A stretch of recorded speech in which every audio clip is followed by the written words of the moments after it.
ott hibázza el, hogy néha-néha álmodozni mer.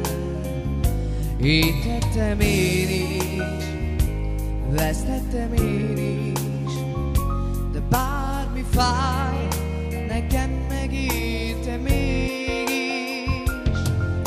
Én nem tudom, mi lesz a holnapon, de büntetésen büszkén vállalom. Engem is megcsalt ettéri bár, de most mi lesz, hogyan tovább? Egy visszaútnak mindig lenni kell, talán most nem hibázom el.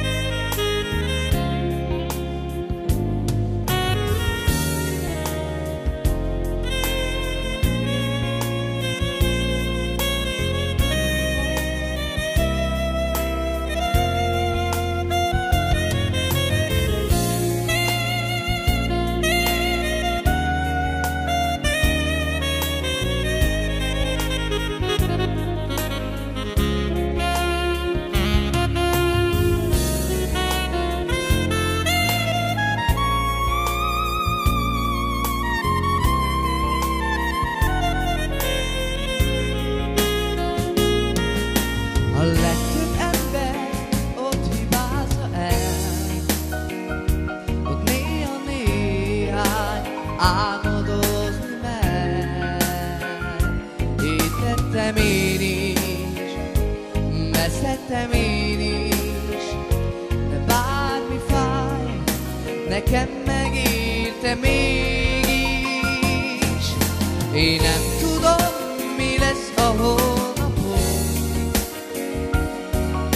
de büntetésen büszkén vállalom. Engem is megcsal ettéri bár, de most mi lesz, hogyan tovább? Mert egy visszaútnak mindig lenni kell,